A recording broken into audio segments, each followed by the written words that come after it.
Добро вечер. 2,5 месеци од функционирањето на новата влада не е и некој период во кој може попрецизно да се зборува имаат ли и каков пат и дали можеме да препознаеме визија. Околностите веројатно притискаат дека ова ќе биде мандат на кризен менеджмент.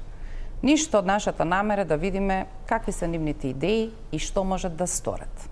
Сите најави во промена од една криза, пандемија со COVID, во нова финансиска, економска, која предизвикува војната во Украина, ги поместува и нашите интересирања и фокусот кон директните последици и постојани барања кон владата за брза и итна финансиска контрибуција за да може да се преживее. Во такви околности се разбира, очекувавме дека здравството полека ќе излегува од големата приказна на здравствената криза на пандемијата со COVID-19 и полека ќе им се враќа на своите востановени надлежности од кои инаку не бевме нешто особено задоволни. Некои од бројките покажуваат алармантна потреба од потемелна анализа. Не само тие дека спаѓаме во земјите со исклучително висока смртност, која што е последица на пандемијата од COVID-19. Бројките покажуваат дека во овие 2 години сме далеку над просекот во изминатите години на морталитетот во Македонија. Дали може би тоа говори всушност дека здравствениот систем фокусиран само на една болест, а тоа е ковидот, всушност остави многу луѓе кои не успеа да ја добијат својата здравствена нега, затоа што несвојствено воопшто и во светски рамки да се занимавате само со една патологија. Но ковидот беше таква вонредност во која можеби ниту можевме да го добиеме својот матичен лекар за било што друго, освен ковид, ковид и ковид. Се потрошија многу пари, некои прокнижија профити, но во основа бесот на македонските граѓани е сосема разбирлив. Зошто плаќаат во здравствената каса? Зошто се осигуреници? Ако барем еднаш, кога ова е толку многу вонредно, ќе мора да се стават на лентата на чекање и скоро се да платат приватно. Ова е само дел од моите интересирања за вечерашното интервју со министерот за здравство Беким Сали. Добро вечер. Добро вечер. Министре, вие сте првиот министер кој не доаѓа од тие големи приказни на клинички центар, поедноставено. Беким Сали не им припаѓа на клановите на клинички центар, доаѓате од приватното здравство. Некои сметаат дека тоа ќе е хендикеп, дека ќе ве проголта таа ламја на клиничкиот центар, други сметаат дека можете околу тоа да се занимавате со потрезвена глава, затоа што никому од нив ништо не должите и уште повеќе доаѓате од политичка партија која не ги разменувала овие досегашни искуства на војна, СДСМ и ВМРО. Што е моето пријатно изненадување? Сите министри за здравство дошле од прилика со револуционерната идеја дека сега ќе спроведат големи промени и од нив безмалку почнува се. Последните заминаа како министри за смрт. Помеѓу тој избор, вие сте помек. Ниеднаш не дадовте никакво ветување дека од вас нешто ќе почне, туку дека ќе се обидете да создадете или одржите некаков здравствен систем кој во посебни околности и искушенија какви што е ковидот, кој потроши многу пари, ќе треба одново да се реосмислува и да ги даде одговорите за малку пошироко поле отколку што е една патологија. Дали сте задоволен од соработката која што имате во овој момент и во Министерството за здравство како институција и од ова што ја нарекуваме клиники кои може да креираат впечаток околу тоа ќе имаме ли шанса да видиме некакви одважни политики или не? Добро, благодарам за анализата што сте ја направили и сте размислили околу сите околности во Министерството. Јас доаѓам од приватен сектор и тоа од примарно ниво, кое што до сега не е практика во Министерството, значи до сега сите министри се дојдени од прилика од клинички центар. Иако имало случаеви на министри кои што не биле од здравство. Тоа што ме прашувате за соработката, до сега, бар во овој првичен период од 2,5 месеци, соработката е одлична со сите професори, односно со сите директори од клиничкиот центар и сметам дека оваа соработка ќе плоди со позитивни резултати за остварување на таа цел што велите, системски да се решаваат некои проблеми кои што ние се и наталожени, а и ги наследуваме од генерација во генерација. Тука морам да напоменам дека во здравствените политики постојат и национални комитети, односно координатори кои што спроведуваат некаква политика и без разлика на имен, односно единка министер, сметам дека тие политики се водат. И не би било доблесно од моја страна, нити па од некој друг министер да пристапи кон таа што вие констатирате се почнува од мене и ќе ги менуваме политиките. Затоа што во здравството едно менување на одредена политика, еден терк, значи анализи после 10 или 20 години кои што може да бидат фатални за општото здравје на населението. Системот од таа потреба да се покаже автентичност, дека е тоа нов човек, претрпе толку вознемирувања, зборувам, ова е прилично голем систем, толку многу вознемирувања, толку многу административни обврски, од кои понекогаш ви се чини дека лекарот има помалку време за пациентот, отколку обврските во некакви протоколи што ги пропишуваат институциите, па тука некаде попат всушност се губиме. Ама тој обид да се врши хирургија на системот без при тоа да се направат сериозни анализи е сведоштво од малку повеќе години и еве сега не носи во ситуација во која може би е предност малку мир, повеќе доверба.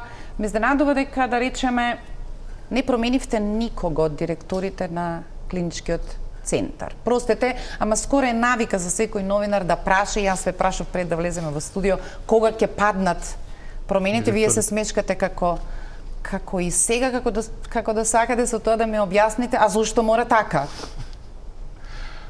Значи вака, во овој период од 2,5 месеци, повторно ќе повторам, многу често ми се поставува прашањето, а што правиш? Значи ништо не е видливо, нели? Тоа што се случува во моментов е собирање на податоци. Значи ние формиравме неколку работни групи кои што не се за јавно, затоа што тоа се работни тела на министерот.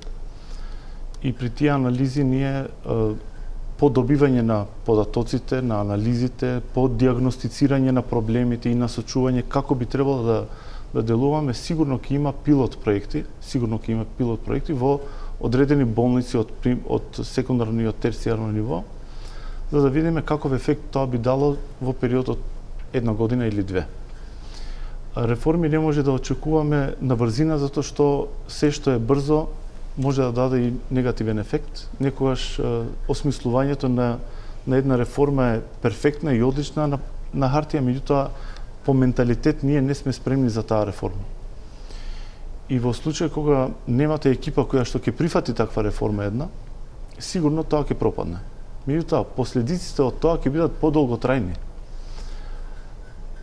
Сакам да напоменам дека пред 12 години јас сум бил дел од кабинет на министер и во тој период се работело на една реформа која што се викаше во тоа време плаќање по учинок, што јас се уште сметам дека е одличен метод, начин како еден здравствен работник да го даде неговиот максимум и во обем на работа и во квалитет на услугата. Меѓутоа не беше прифатена затоа што ние немавме време во тоа време, значи немавме време да ги спремиме кадрите да го прифатат тоа како систем. Ние имплементиравме реформа која што беше прифатена поради потребата да се направи нешто, меѓутоа резултатот тоа ние не видовме. Делумно подосна во разговорот ова ќе сакам да го проширам и на други аспекти за така нареченото DRG и особено погледнато од позиција на здравствен осигуреник. Проверив, сте биле претседател на управниот одбор на Фондот за здравствено осигурување, и ако ништо друго сте виделе многу математики, многу пресметки и можеби поквалификувано ќе можете да зборувате за нашето разочарување, затоа што можеме да се најдеме во ситуација да плаќаме цел живот здравствено осигурување и баш еднаш кога ни треба, системот да не може да одговори затоа што е преоптеретен или не знам уште што, и потоа одново ќе платиме услуга во приватното здравство. Но да ги стрпиме на почетокот, одговорите на темите за кои се најавуваше дека ќе има, па не ни е јасно зошто нема. Заклучно со денешен ден, Македонија има 9221 починат од COVID. На светска конференција во Белград присуствувал заменикот министер за здравство и таму однел некакви анализи кои ги подготвувало Министерството и Комисијата за заразни болести. Предпоставувам дека го знаете одговорот на што се должи таа позиција на исклучително толку висока смртност која Македонија носи меѓу првите 5 земји во светот по број на жители. Значи вака, повеќе фактори влијаат во крајниот резултат кој што ние само преку бројки и цифри го кажуваме тоа во последна фаза што се случило. Кога би навлегле во внатрешноста, значи организирањето на системот, како сме ние организирани, во какви услови работиме, колкав кадар имаме, во колку број на кадар ние работевме во ковид центри и колку од тој кадар имаше што се повлекло од првата борбена линија, со какви пристапи ние сме работеле конзилиарно мислење, значи колкава била конзилиарната поддршка и во колку период, во кој период ние сме се јавиле кај лекар, колку сме се потрудиле ние во домашни услови со алтернативни терапии да се лекуваме себе си, а да не одиме кај матичен или кај во болница. Каква пропаганда е спроведена со тоа што сакајќи да се извести јавноста, јас сметам дека е направена штета во психологија на јавноста и не можам денес да кажам точно зошто е таа бројка, меѓутоа морам да напоменам дека е тоа мозаик на влијанија кој што придонело кон таа бројка. Не се само здравствените работници, не се само условите, не е само пропагандата, не е само изјава на некој почитуван професор кој што во одредени моменти го рушел тој систем на доверба во системот. Значи, што превземаме ние околу тоа? Јас сметам дека една од првите чекори што го направи беше тоа. Да се справам со факторот кој што влијал негативно во општественото мислење. Јавното мислење, кој е за болницата? Дали ние успешно се справуваме? Во пандемија, кога вие не знаете точно што треба да се направи, а никој не знаел точно што треба да се направи, и кога некој го подминира сето тоа постојано со изјави, сметам дека е воено кажано непријателски чин. Значи се загрозува животот на здравјето и животот на граѓаните со тоа што ние сакаме да бидеме во тренд, односно да бидеме актуелни по социјални мрежи, во медиуми и така натаму, што сметам дека не е одговорно и не е прифатливо, бар за мене лично, значи не е прифатливо. Министре, видов едни интересни бројки од едно новинарско истражување кои упатуваат можеби на повеќе релевантни заклучоци. За овие 2 години на ковид пандемија, бројката на просечно годишно починати во Македонија надминува 33%. Ако таа се одземат овие кои што се директно запишани како морталитет поради ковид, Останува повторно една сериозна бројка која алармира веројатно на две линии. Или имаме многу кои починале во домашни услови кои на ниеден начин не го контактирале системот, без оглед кои се образложенијата, еве овие делумно и овие за кои што зборувате, недоверба во системот, неразбирање на проблемот, или таа нова бројка која е далеку над оние кои што ги покажувале годините во просек, годините пред ковид пандемијата, всушност потврдуваат дека ние колку и од ковид паралелно имаме загуба во животи на луѓе кои во вакви околности не можеа да дојдат до редовна терапија од другите болести за кои едноставно не може да се отсуствува. И дека тие всушност се индиректно жртви на ковидот, но во основа само затоа што не можеа да добијат лекарска грижа за својата примарна болест, се всушност тие кои што ја прават таа бројка. Ја погледнав мапата, каде всушност се случува таа разлика. Липково, Сарај, Студеничани, Боговиње, Желино, Тетово, Гостивар, Ново село и Струмица. Тие се тие кои одат радикално над вообичаениот просек. Дали вие го делите, дали почетната точка сега на некаквите нови обврски кои треба да бидат интервентни, брзи, упатуваат на заклучокот како сега да се потрошат ресурсите да го затвориме ова што немаше третман од скоро 2 години. Зборуваме за сериозни болести за кои 2 години се премногу да отсуствувате од лекарски надзор. Некако се поклопуваат зоните што ги споменавте со зони каде што имаме најмало прифаќање на вакцинација. Значи, тоа се региони, да кажам, кои што по процент на вакцинација се најниско од државата. И да ве поправам, да речеме, 2020 година нема вакцинација, нема вакцина и резултатот е скоро ист. Мене ми е поблиско да верувам дека многумина остана потполно дома, изопштени од секаква барање на лекарска грижа и всушност е жртви на овој проблем. Во склоп на сето тоа, морам да напоменам дека јавните здравствени установи работеа постојано, освен кога беа ковид центри.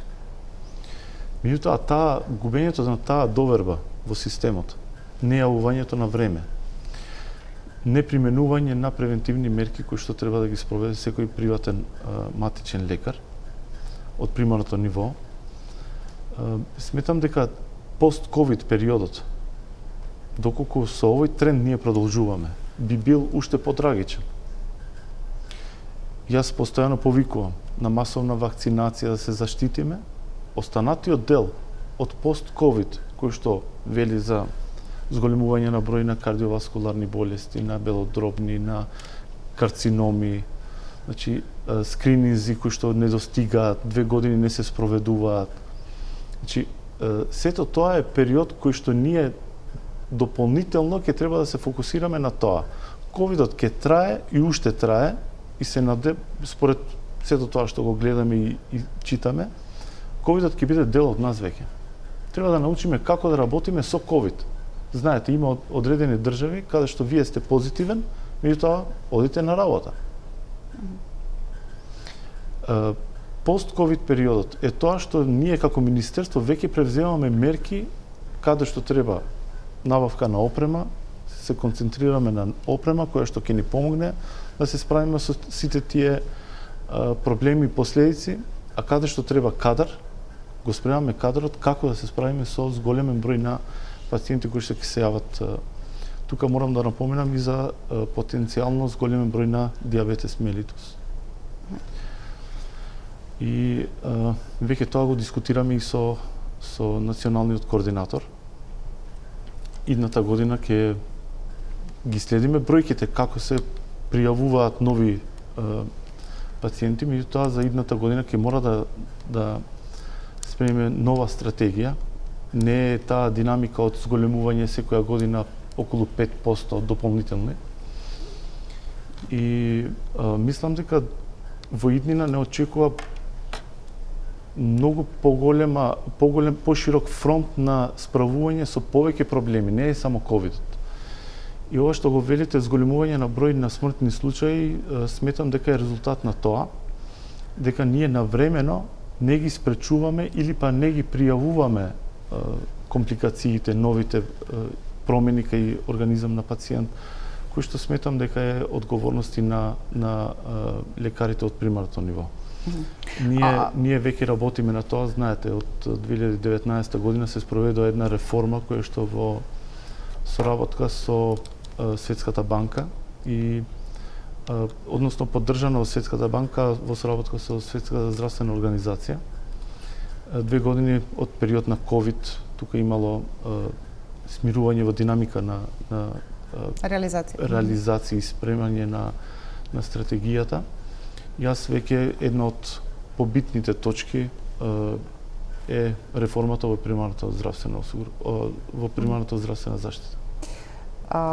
Ова беше вореден период во кој делумно поради паника, делумно поради тежината на предизвикот кој што го носеше ковид пандемијата, некако беше најлесно како да се организираме, дајте им нова задача на матичните лекари. Скоро се всушност во овие одлуки околу ковидот помина преку нив. Делумно ви покажуваат отворено дека третманот во кој што се поставени во смисла на институционалните обврски кои што ми ги давате е неподнослив, дека финансиски не можат да издржат во таа приказна, а всушност нас кога најмногу ни требаа за останатите обврски, беа најчесто зафатени на телефон затоа што домашно мора да лекуваат, да водат грижа за оние кои што се ковид позитивни. Дали разбирате лутината на граѓаните, што вие сте член на влада, кои не можат да разберат дека беа доведени во ситуација да потрошат толку многу, апсурдно дури, кога ќе ви рече матичниот лекар вие сте за домашно лекување, тогаш всушност настапуваше најголемата сметка која треба да ја плати едно семејство. Тестови, витамини, терапија, системот тоа апсолутно не го препознаваше, вие приватно се лечите. Откако ќе се обидете нешто да добиете од овие, како се вели, сервиси во кои не плаќате толку, никогаш не можете да добиете термин и повторно затоа што е толку многу воредно, подготвени сте да направите се, огромна животна сметка само затоа што искушението е живот или смрт. Како сега ги разбирате нервозата на здравствените осигуреници дека цел живот плаќаат и всушност можеби еднаш кога им треба не можат да ја добијат услугата? Можеби нема да личи, меѓутоа јас морам да напоменам, сакам да споменам тука во склоп на ова што поставувате како проблематика, дека јас сум се справил со системот кој што не можел да ми одговори навремено на потребата од хоспитализација, од услуга. Значи, ви имате семејна загуба во ова така да сметам дека во околности кои што се пандемија и војна, системот не секогаш може да одговори навремено и сосем доволно на сите потреби. Добре, да бидам... Затоа што ние не се сметаме за многу развиена држава која што има во предвид се и се што. Значи, ние максимално колку можеме да одговараме. Меѓутоа, толку се капацитетите болнички, толку се вработувањата на здравствени лекари и помошен персонал. Добро, сега велите дека ќе биде исклучително важна пост-ковид фазата. Вџашувањето на граѓаните е дека тоа повторно ќе биде од нашата сметка. Секој ќе ви препорача дека треба да направите ехо, дека треба да направите преглед на срцето, дека треба да направите преглед на уште неколку фактори. Секој седнува и пробува да преброи дека тоа би требал да го направи приватно, затоа што веќе апсолутно не очекува дека во вакви околности системот може да испорача. Како да се препознаеме дека за наши пари ќе создадете здравствени политики во кои некако ќе восстановиме ред, да бидеме сигурни дека... Вака, јас можам да зборувам за тоа што јас го гледам во перспектива. Значи, кога би се случило сето ова, сметам дека е многу битно да се одредиме за една политика, за една цел, да поставиме цел и да се движиме кон таа насока. Реформите во примарната здравствена заштита велат дека лекарите од примарното ниво ќе имаат поголема палета на услуги кои што ќе ја пружаат. Тоа се дел од тие услуги што ги споменавте. Значи, вие кај матичниот лекар ќе ги добиете тие услуги. Денес што се случува? Примарното не го нуди тоа, секундарното е раштркано, условно кажано, дел пружа, дел не пружа, и се е натоварено во терцијарното. Значи, вие во терцијарното имате еден општ хаос. Клиничкиот центар јас скоро секој ден го гледам. Значи, паркингот е хаотичен. Услугите, листа на чекање имате по 2-3 месеца. Затоа што одреден оддел во одреден град не функционира. Зошто? Затоа што дел од кадарот го нема. Една опрема не функционира. Не знам, тој оддел се реновира. Поради X причини ние ги праќаме пациентите директно во терцијарно ниво. Како ние да се справиме со секојдневните потреби, елементарни потреби на пациенти во терцијарно ниво, во толкав број? Значи не можеме. Тоа не е одржлив систем. Одржлив систем е тоа кога ние ќе децентрализираме услуги. Ќе ги дадеме на сите здравствени установи. Сите нека споделат. Рачунете вака, имате околу 1300 примарни здравствени установи од општа медицина.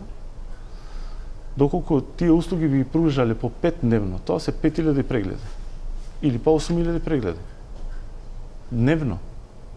8000 прегледи не може клиника за кардиологија да ги пружа за 2 месеца. Значи, тоа е преголем обој.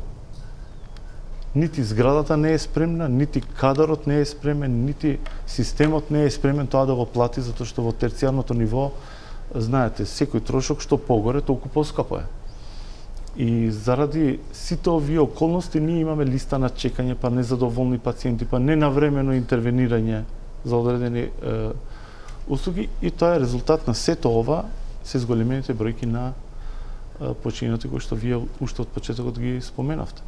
Значи, мора да се растерети системот, да биде се на свое ниво, на свое место, за пациент да добие услуга што побрзо и поблиску. Иако доаѓате од приватното здравство, гледам дека во сите приказни тоа како да е од другата страна и на парите, овие јавните за кои ние плаќаме како здравствени осигуреници, и можеби само како комплимент дека ако ни притреба, таму можеме да скокнеме и да платиме во полн износ од сопствениот джеп. Некои од искуствата во кои што сте направиле одлуки, партнерство, тие се за кардиохирургијата, тие се, да речеме, за диализата и во некои други области, покажуваат дека ако имате разбирање, знаење како да се концентрирате околу ресурсот кој што се повеќе не достига, а тоа се лекарите и добрата диагностика, без при тоа ние да се занимаваме каков капитал стои зад услугите, може би можеле да отворите друга страница во која на поинаков начин разговарате со се што сте здравствени установи за кои што сте дале лиценци и кои во вакви околности на хроничен недостаток, на медицински сестри, на услови во кои тоа се одвива, ќе мора да создадат концепт во кој ќе го извадиме максимумот за да го сочуваме најважниот ресурс, а тоа е здравието на сопствените граѓани. Значи, вака, концепцијски, кога збориме за здрави и здравствени политики, сметам дека Министерството и државата не треба да гледа што е приватно, а што е јавно. Со приватното седнувате на маса, договарате, значи немате одговорност према инвестиција, према кадар, а контролата ја имате вие. Значи, вие давате дозвола, вие земате од дозвола. Вие не инвестирате ништо, тоа е целосно одговорност на инвеститорот, а услугата ја добивате со тоа што вие по цената по која фактурирате исто така од клиника кон фондот за здравство. И вие имате договорени цени за кои што вие се согласувате. Доколку ние како држава примарното ниво сме го приватизирале целосно, која е дилемата за терцијарното, секундарното, не знам. Значи, која е дилемата? Како би можеле ние примарното, кое што е основно, го приватизираме и прифаќаме, а секундарното не. доколку има смели инвеститори кои што прифаќаат да инвестираат сето тоа што го имаат стекнато како богатство на располагање, нормално за профит, зашто ние не би можеле како држава да седнеме со приватните болници и да договараме услуги, како што е БПО, како што е диализа. Тоа се пакети на услуги. Ние финансираме јавно здравствени установи во кои што често пати немаме контрола, затоа што не се поврзани директно дигитално со системот за контрола, меѓутоа ние постојано вршиме ревизии па контроли на случаеви и така натаму. Истото би можели со приватните. Има ресурс, капацитет кој што стои и им велиме на нив добро, вие приватно работете, незадоволниот од кај нас ќе дојде кај вас, што јас сметам дека долгорочно во здравствените политики не е здраво за едно општество. Секако државата е одговорна да обезбеди секој вид на услуга да се врши во јавната здравствена установа. Секој вид на услуга. Значи не смееме ние како држава да кажеме кардиохирургија нема да инвестираме затоа што има во приватното. Значи тоа не смееме да го направиме. Или па БПО нема да инвестираме ние во БПО затоа што има приватен сектор. Или па диализата. Мислам дека не треба да зависиме од приватните, затоа што ќе дојде момент кога Не ни разбираме овој речник од кого зависи. Ми се чини дека сме толку малку. Не треба целосно да зависиме од здравствениот приватните. ресурс и во финансиска смисла, а особено во човечка ни е прилично лимитиран и на масата мора да биде, како се вели, пристоен договор, да извлечеме максимум од тоа што го имаме на располагање, се додека во некоја анкета не видиме дека оние кои што намислиле дека единственото е да го земат пасошот во рака и да заминат од оваа земја, иако инвестицијата во нивното образование е оваа земја, иако нивните почетни искуства во професијата се оваа земја, тоа е можеби пострашниот дел од приказната отколку оваа војна приватно, јавно, обиди за конкуренција, премали сме за да можеме толку долго да одржиме тој тип на паралелен слалом во оваа приказна. Факт е дека ние како држава треба да правиме и бенчмаркинг со приватниот сектор. Значи приватниот е секојаш тој што се труди да преживее, е иновативен, кој што учи брзо и аплицира нови методи на работа затоа што мора да преживее, мора да биде подобар од јавниот. Ние како држава можеме да искористиме тоа што имаме добро развиени болници во нашата држава, сме дали дозвола за работа и можеме да правиме споредба меѓу една јавна установа и приватната. И да им кажеме, еве повелете учете од нив. Мислам дека е многу едноставно тоа да се направи. Тоа е мојот личен пристап и во текот на цел живот. Таа приказна сме расправале. Лекарите се истите кои што претходно биле на клиника, протоколите се исти. Тоа е кадар што ние сме го создале. Понекогаш можеби дури и апаратите се исти. Што е тоа чудесното во врската помеѓу, претпоставувам, подобриот, помодерен менеджмент кој што нив ги носи во предност.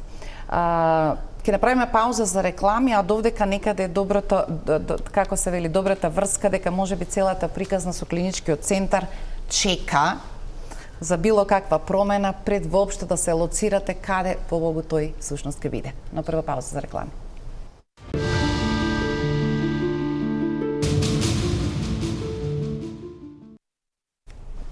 Да не биде предолго дека се обидувам да изнудим или да разговараме повеќе надвор од восстановените шеми, што е тоа, за што треба да се грижи во своите здравствени политики едно министерство. Господине Салим изненади едно соопштение што стои на сајтот на Министерството за здравство.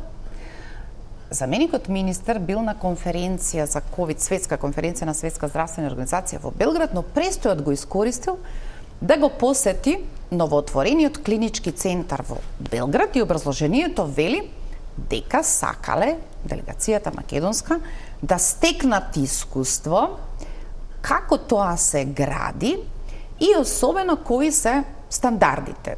Два пати го читам, прво не ми се верува дека како тоа се гради воопшто, разговарате со директорот, оти таму претпоставувам Вучич кажува како кога се гради. А пак тоа како се гради и какви се стандардите, во собранието чека закон за кој СДСМ постојано обвинува дека од не знам какви причини на ВМРО ДПМН тој не може да го види светлото на денот, а се е готово, спремно, ВМРО вели ништо не е спремно, имате само една физибилити студија, се додека не покажете проект што се сакате да добиете, никога ќе има да добиете согласност за половина милиарда евра да ги фрлиме во непознато.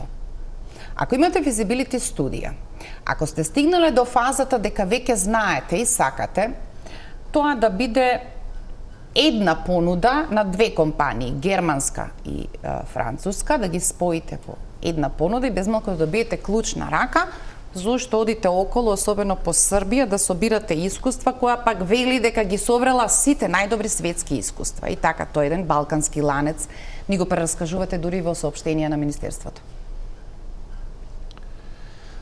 Значи, вака клиничкиот центар, знаете, се зборува веќе 17 години. Јас на времето кога порано бев дел од Министерството, тоа го разговаравме и работевме на реализација на тој проект и после 12 години се враќам на министерска фотелија и се уште тоа е чешка тема. Значи, искуствата, начинот ми беше како чудно моделот... во вашето прво телевизиско интервју се поставивте прилично меко кон оваа тема.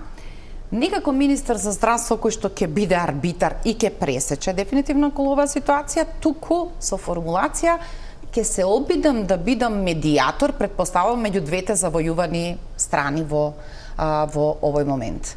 Дали по изминатиот период сте поблиску до решението дека може би е подобро законот да биде повлечен од собрание? Без разлика на законот, ние немаме проблеми со закони, ние имаме проблеми со политички обојување. Законот го обележува решението кое на многумина нема да им се допадне, како и тоа за Бехтел и Енка. Тоа е многу лесно да се повлече. Значи не е дискутабилно закон. Може да се повлече, може да продолжи, значи тоа не е пречката. Реално пречката сметам дека е обојувањето на тој проект. Дали ќе биде син, црвен, нешто средно. Тоа што го најавувам веќе втор месец е дека заеднички ќе седнеме, јас како министар и најодговорен за овој проект и двете поголеми политички партии во државата, затоа што сметам дека е тоа национално богатство кое што ние имаме итна потреба да ја основаме, да ја изградиме, да ја ставиме во функција, затоа што тоа е во интерес на тие 1.800.000 и повеќе илјади 32.000. Од вчера учиме колку сме. Жители во државата, а сметам дека тоа би било и центар во регионот.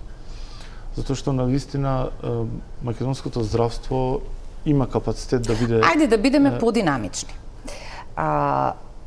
Ми звучи прилично како лага, ги имам во предвид крајно спротивставените позиции околу оваа прашање на СДСМ и на ВМРО. Концептот на ВМРО е 100 милиони за нешто што ќе биде поправка на ова што е на постоечкото место, значи постоечкиот клинички центар, издвоен ургентен центар кој што ќе го опфаќа триаголникот 8 септември, Букурешт и таа позиција која се наоѓа пред Жан Митрев како во овој момент слободна, меѓутоа би можела да се затвори во некаков комплекс ургентен и 3 нови болници, тоа се Штип, Битола и Тетово, кои не ги проценуваат повеќе од 10 милиони. Тоа е сосема различен концепт од овој за кој што СДСМ вели. Концентрирано на едно место, 503 милиони, заем, избрани две компании кои всушност ќе го поделат во една понуда, ќе делуваат околу проектот и тоа е на основа на физибилити студијата која сте ја добиле. Ако не го повлечете законот, вие всушност можеби нема за што да разговарате, бидејќи овие стојалишта не подразбираат исти аспекти на законот кој што е во собрание. Не можете да го дотерате со амандмани, сакам да речам. Не, ќе повторам. Значи не е пречка законот. Законот може да се повлече. Многу е битно ние да седнеме на иста маса, да кажеме дека ни треба нов клинички центар и дека сме спремни да дадеме максимум од наши капацитети, значи зборувам за политичкиот ешалон. ќе дадеме максимум од нашите капацитети да го спроведеме тој процес. Кој да седна? Значи, дел од комисија од ВМРО, СДС и во овој случај јас како министер.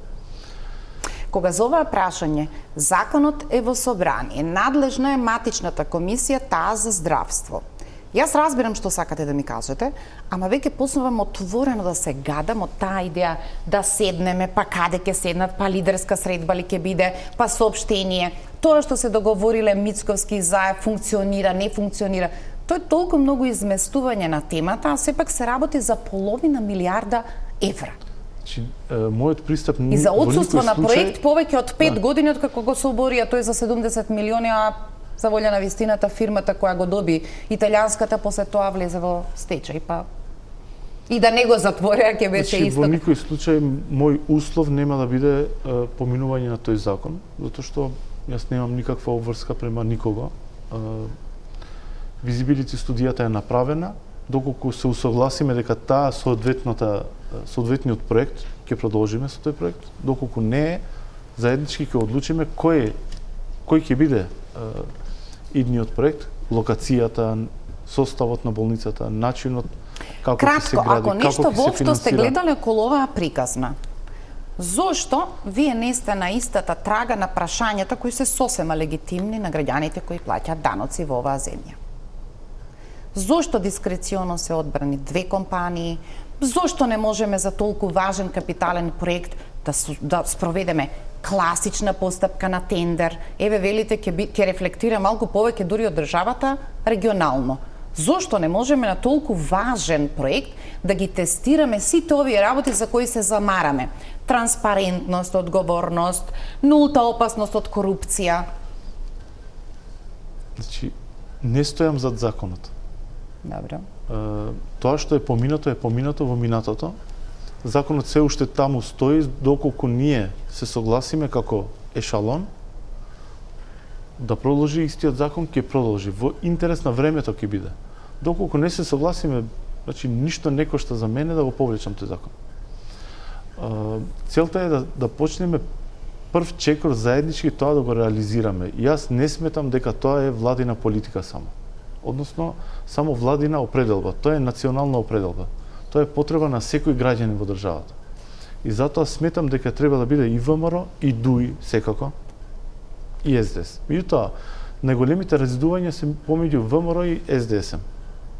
Затоа, во прва фаза би биле вклучени само овие 2 партии, доколку ги надминеме разликите, тогаш ќе бидат повикени и ДУИ како поголема политичка партија, затоа што мора да има континуитет, да не се соочиме ние со случајот на клинички центар во постоечкиот клинички центар со италијанската компанија и да немаме враќање назад. Значи, ние сме навикнати, доаѓа нова политичка опција, брише се што е изградено, почнуваме од денес.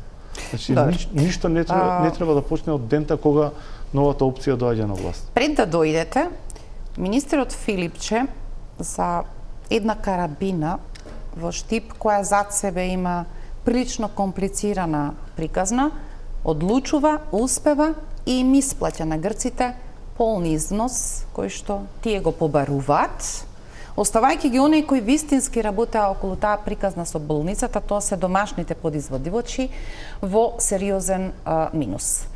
Дали всушност тоа да не го направеше Филипче, вие никогаш немаше да префрлите 14 милиони евра на грците?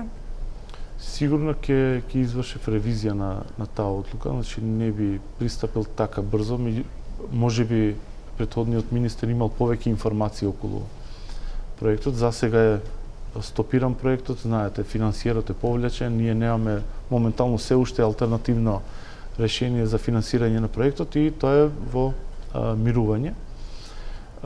Околностите зошто, колку и како се исплатени, значи не можам да ги дискутирам затоа што не сум многу внесен во проблематиката. Знам дека тој проект е проблематичен, дека треба соодветно решение, меѓутоа прво финанси, па потоа ќе продолжиме со Штипската клиника.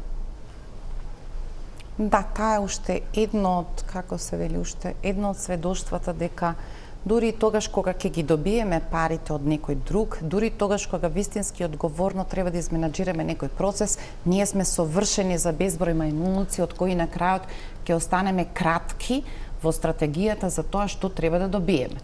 Сега, ако со штип чекаме толку време, клинички чекаме 5 години на почетната точка, си раскажуваме уште локации, па вака ќе биде, па така ќе биде, тоа е нашето незадоволство дека тоа што мора да го менаџираат здравствените политики е под нивото на предизвикот. Значи, ние имаме слична приказна и во Кичево. 35 години трае градењето на болницата. 35 години. Затоа што со убедувањето, со менталитет дека се почнува од мене, значи почнуваме од нула постојано. Ние мора да продолжиме кај што стигнале претходните.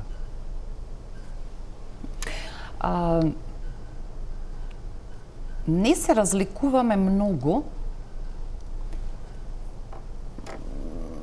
што се однесува до диагноза, препознавање на првите клучните болести, но ковидот засили една која во овој момент е на третото место, а тоа се менталните болести. Нив не ги третираме за состојба на која треба алармантно да се реферираме. Безмалку велат овде да се анксиозен, па и депресивен е составен дел на една долга и неуспешна транзиција. Но тоа не прави прилично лош ресурс за употребната вредност, за економија, за живот, за одгледување на семејство. Ковидот ќе ги засили сите тие аспекти. Некои основни лекции од таа здравствена култура и самопрепознавање мора да тргнат од некаква порана возраст. Тоа е можеби точката во која се допираат образованието и здравството. Некои работи мора да тргнат брзо со обврска, тоа е дека во сопствениот картон ќе добиваме задолжителен повик на одредени прегледи, затоа што математиката е подобро да потрошиме на превентивни прегледи, отколку подоцна да трошиме на сериозни болести кои го трошат главниот дел од Фондот за здравство. Што во таа смисла брзо интервентно ќе сакате да направите? Значи вака, ние во Министерство, тоа што и претходно го напоменав, имаме формирано повеќе работни групи. Една од тие работни групи е и екипа која што ќе работи на јавното здравје. Институт за јавно здравје постои, тоа е статистички центар кој што ги собира податоците од сите здравствени установи, па се прават анализи и врз основа на тоа се носат одредени одлуки. Меѓутоа, сектор јавно здравје би подразбирало и вакви политики кои што се однесуваат на менталното здравје, на начин на исхрана, начин на живот, тоа што го зборивме пред емисијата, колку сме како народ ние здрави и ментално и физички и работоспособни, колку допринесуваме во економијата, колку го товариме системот, здравствениот систем, кога се јавуваме за здравствена услуга, дали порано или покасно, што порано толку поевтино. Инаку се вели дека бројчано, да претворам, да конвертирам, 1 денар потрошен на превентива е 7 денари во куратива, во лекување. И ние сме како екипа длабоко убедени дека тоа е неопходното што мораме да го направиме. Вашата професија во нормалните земји спаѓа во тие кои што се, како се вели, во картонот на задолжителни. За жените е гинеколог, стоматологот е во листата, вашата професија во листата на задолжителни еднаш годишно, а потоа се дополнително мамографиите и другите некакви прегледи кои мора да се направат затоа што организираните системи процениле дека на тој начин низ проверка заштедуваат подоцна во здравствените коридори. Има една изрека или тоа што го добиваме како коментар од нашите граѓани кои што живеат во странство, велат во Швајцарија стоматолошка услуга е многу скапа. Тоа е вистина, тоа е скапа затоа што државата премногу инвестирала во превентива. И доколку после сите тие мерки превземени, сите тие превентивни инвестиции што се направени за општото здравје, вие доаѓате во ситуација што треба да добиете стоматолошка услуга во државата, тоа значи треба да го платите вие сами. Ние не сме се уште на тоа ниво. Национални програми, стратегии, сето тоа постои, меѓутоа во имплементација не секогаш кубуриме, затоа што реализацијата не се наблюдува, нема центар кој што се бави можеби со повремени анализи докаде сме стигнати. Тоа националниот комитет го спроведува како политика, меѓутоа 10-годишната политика често пати знае да нема скрининг. И можам да зборам за стоматологијата. Значи, јас сум еден од основачите на тоа во соработка со професорот Царчев. Во тоа време се затекнав во министерство и бев дел од координативното тело и тогаш се беа поставени неколку цели за заштита на деца од кариес. И сметаме дека динамиката е позитивна, меѓутоа не е задоволителна. Значи, за 10 години ние немаме не забележуваме некое задоволително ниво на симнување на процент на кариес кај деца. Така да мислам дека треба да се форсираат овие, некој треба интензивно да се бави за спроведување и следење на динамика. Овде правиме уште една пауза за реклама.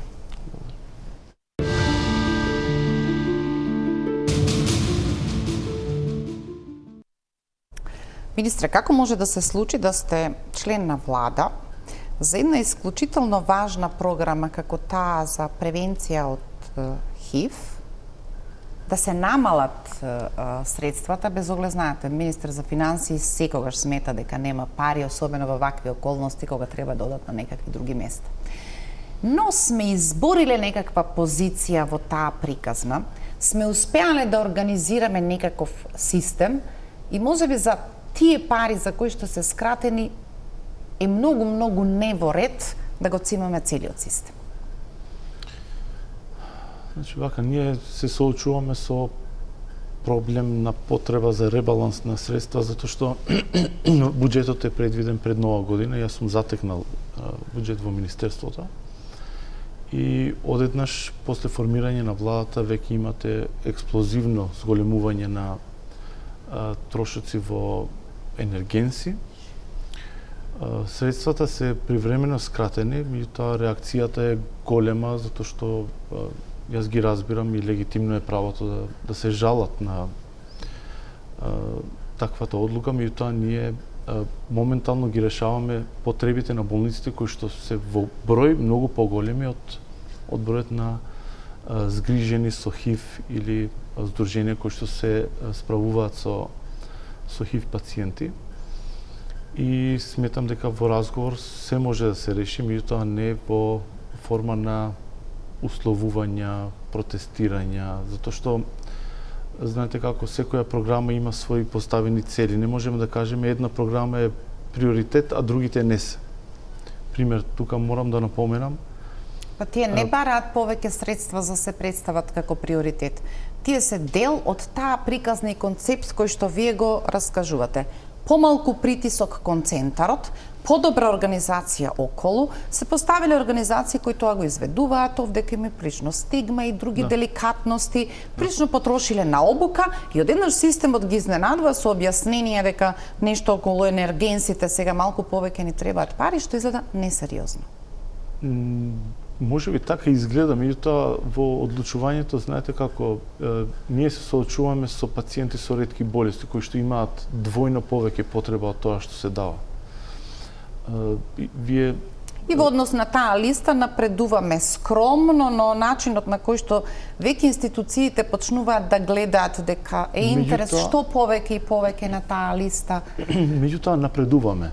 Дали скромно, кога, со која динамика, тоа е тема на дискусија, можеме да аргументираме со податоци, со останато.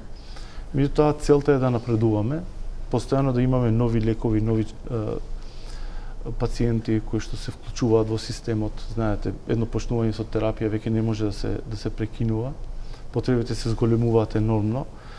И таа тема која што ја споменувате, сметам дека е дискутабилна, меѓутоа не е толку горлива колку што се најавува дека е горлива. И сметаме дека тие здруженија се веќе искусни и знаат како домакински да работат, не дека до сега не работеле, меѓутоа во нашите евиденции гледаме повремено има трошење во несуштествени работи кои што немаат врска со заштитата на населениот ХИВ. Како што се скапи кири, како што се организирање на обуки кои што се многу скапи. Мислам, доколку имаме традиција од 15 години во една политика, зашто ни се обуките дополнителни?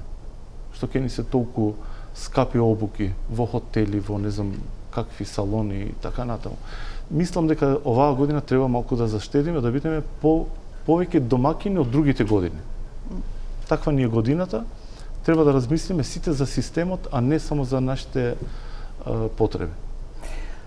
За крај имаме уште 5 минути, тие за финиш ги оставам за прашањата или времето не научи дека сега се помалку проверуваме кои какви мерки донел во соседството, што ќе правиме за лето и летни одмори, под каков режим ќе бидеме, задутре почнуваат рамазанските пости, во април не пречекува православниот Великден. Тие беа аларм пред 1-2 години дека од тука може да тргне некаков нов пик. Во овој момент сме во зелената зона. Предпазливо ослободувате од обврските, останувајќи на препораката дека подобро е да изберете да носите маска, отколку сосема да се ослободувате од тоа. Основните училишта следната недела, веројатно средните училишта, но не драматичен и брз чекор кон ослободување на се. Дали за тоа споро движење низ приказната, која поради предпазливост да не дојдеме до нова ескалација, паралелно сте подготвени, спремни и трошите пари за тоа што е последен крик во оваа приказа, за на крајот не речете, знаете како, можете да одите на работа дури и со ковид, ама се разбира ако вие ни ги донесете лекарствата кои подразбираат дека можеме дури и на работа да одиме со ковид како нешто што ќе живее околу нас, ама ние ќе го имаме спасоносното апче. Значи вака, ние секоја недела носиме по една одлука.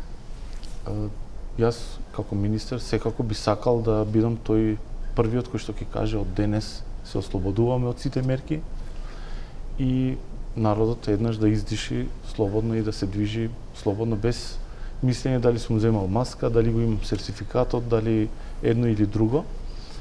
Меѓутоа тоа е емотивното, субјективното, тоа што јас би сакал како личност, меѓутоа другот е таа одговорност голема која што јас носам лично како министер и како систем кон секој граѓан. Здравето на секој граѓан е многу битно, без разлика дека ние често пишуваме статистики починати 1, починати 2, меѓутоа тоа се едно семејство или па поширок круг на луѓе кои што биле поврзани со починатиот. И носењето на одлуки е постепено, прогресивно, меѓутоа е внимателно. Јас често пати со новинари кога ме прашуваат во прес, значи би сакал да бидам тој херојот кој што ќе ги ослободи сите мерки, меѓутоа не смеам. Затоа што враќањето назад нас може да не кошта многу. И како систем, и по здравјето на жителите, на било кој граѓанин.